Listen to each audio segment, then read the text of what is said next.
भगवान गणेश एक दंत की कथा। भगवान गणेश देवी पार्वती और भगवान शिव के पुत्र हैं।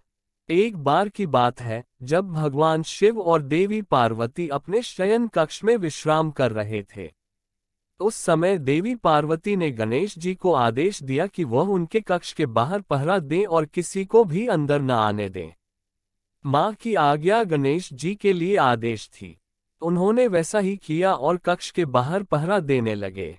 उसी समय अचानक परशुराम वहां पहुंच गए। परशुराम भगवान शिव से मिलने के लिए बहुत उत्साहित थे। दरअसल उस समय पृथ्वी पर राजा कार्तवीर्य का अत्याचार बहुत बढ़ गया था और परशुराम ने इसी कारण उसे मार दिया था। ये खबर भगवान शिव को देने के लिए ही वह कैलाश भगवान शिव का निवास स्थान पहुंचे थे।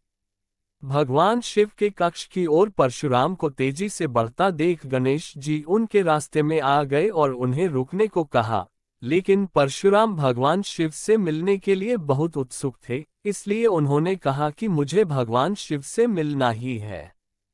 परशुराम की इस बात को सुनकर गणेश जी बोले, मैं आपको अंदर जाने नहीं दे सकता। मां ने किसी को भी अंदर न आने का आदेश दिया है। गणेश जी की यह बात सुनकर परशुराम गुस्से से लाल हो गए। उन्होंने कहा, तुम मुझे भगवान शिव से मिलने से नहीं रोक सकते।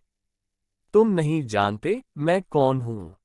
इस पर गणेश जी ने कहा, आप कोई भी हो, उससे मुझे कोई फर्क नहीं पड़ता, मेरे लिए मां का आदेश सबसे जरूरी है। मैं आपको किसी भी सूरत में अंदर नहीं जाने दे सकता। गणेश जी की इन बातों से परशुराम का गुस्सा 7वें आसमान पर पहुंच गया। वह बोले, अगर तुम मुझे अंदर नहीं जाने दोगे तो मैं तुम्हें हटाकर जबरन अंदर जाऊंगा। इतना कहकर परशुराम आगे बढ़ते हैं, लेकिन गणेश जी परशुराम को अंदर जाने से रोकने के लिए धक्का दे देते हैं और परशुराम दूर जाकर गिरते हैं। खुद का अपमान होता देख परशुराम जी गणेश जी को सबक सिखाने के लिए कई अस्त्र शस्त्र का इस्तेमाल करते हैं, लेकिन उनका गणेश जी पर कोई असर नहीं होता। अंत में परशुराम जी शिव जी द्वारा दिया गया परशु गणेश जी को मरने के लिए प्रयोग करते हैं।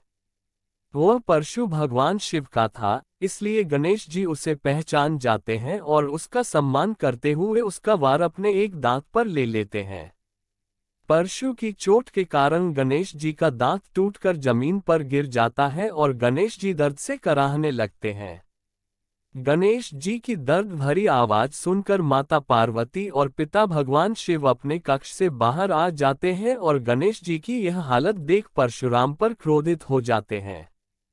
भगवान शिव और पार्वती को गुस्से में देख परशुराम को अपनी भूल का एहसास होता है और वह अपने किए पर क्षमा मांगते हैं। परशुराम की क्षमा पर माता पार्वती कहती है कि एक ऋषि होते हुए भी आपका क्रोध पर नियंत्रण नहीं है। क्षमा मांगने से क्या अब मेरे पुत्र गणेश का दांत वापस आ जाएगा? परशुराम कहते हैं कि जो भी हुआ वह मेरी बड़ी भूल थी, लेकिन इस घटना के कारण अब गणेश का आधा दांत व्यर्थ नहीं जाएगा। इस घटना के कारण ही अब से पूरी दुनिया में गणेश को एक दंत एक दांत के नाम से जाना जाएगा। आशा करता हूं कि यह कथा आपको अच्छी लगी होगी। ऐसी और कथाओं को जानने के लिए हमारे YouTube चैनल को सब्सक्राइब करें और कमेंट में जय श्री गणेश जरूर लिखें। धन्यवाद।